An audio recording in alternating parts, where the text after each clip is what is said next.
find that high achievers, I'm a high achiever, y'all are high achievers. We're all high achievers. You're probably listening to this, you're probably a high achiever, but high achievers often have the deepest stuff going on that's unaddressed, and achievement is a means of coping and dealing.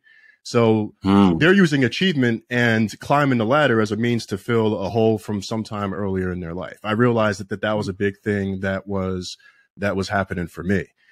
And and that's the thing. And I couldn't appreciate that until I took space for a leave. And then I had to basically force myself to not do anything else. I had to completely step away from work to get to a place where I go, these thoughts, no one told me how uncomfortable it is to just sit with your thoughts. This is why I've been, where's work? Maybe I need to record an episode. And it's like, no. I need to sit and feel this and go through this. Yes. And then you start putting the pieces together, and it's like, wow, it becomes like really obvious, when certain things happened, why things were triggers, why, even at different points in my career, I struggled with certain types of people. There were certain personality types that would create such a fight or flight response in certain situations that I wouldn't realize until after I took that leave and understood like everything that led up to that. They're like, wow, there are a lot of factors that through these 39 years, I'm still impacted by things that happened 34 years ago, 33 years ago, 35 years ago. A lot of the time that I spend working with people is really helping them debunk myths, because they feel like there are certain things that they should be doing. And as soon as I hear that, I know that it's something external. Like, oh, I need to get in better shape. I should be going to the gym, or I need to. And need to is another phrase you hear. I need to go to the gym. And it's like, well, why do you need to go to the gym? Well, because that's what you have to do to get in shape. Yeah. Says who? Right. So my thing is helping people see that they have a lot more choice over how they choose to live their life and how they choose to be healthy, because even the way wellness looks different to everyone, you know. Yes. And there are going to be some common elements, like things like nutrition and movement / exercise and sleep and mental and emotional well-being.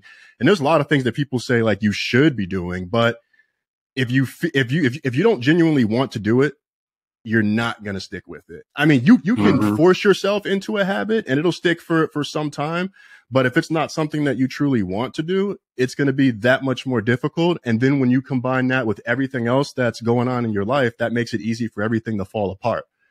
And I find that there's a downward spiral effect that I see with folks, and then also an upward spiral. And I think a lot of us experience a downward spiral where one thing goes poorly and then it's, well, might as well, you know, like my diet fell off, or I had this one meal, or it's like, might as well just have everything and throw it out the window. And it's like, no, it's about dietary patterns. It's about how you eat over time, not about like how you ate on one particular weekend or one meal because of some crash diet. So I spend a lot of time with people on that.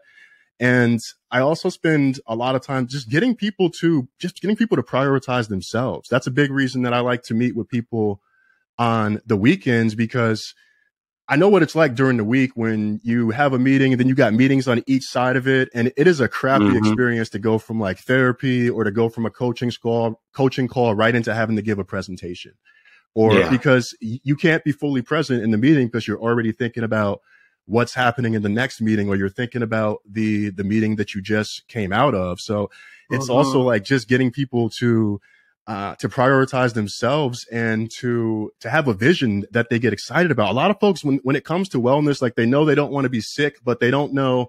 I find a lot of people don't know how they want to feel.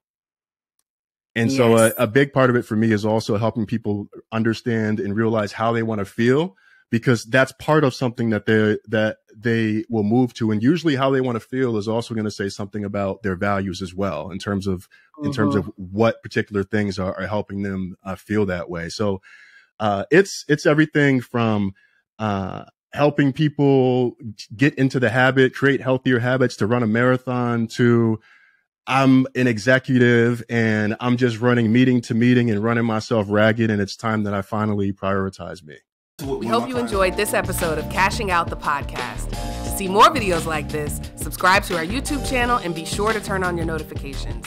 To get your copy of Cashing Out the book, visit Amazon.com, Barnes & Noble, your local bookstore, or download the audiobook on Audible.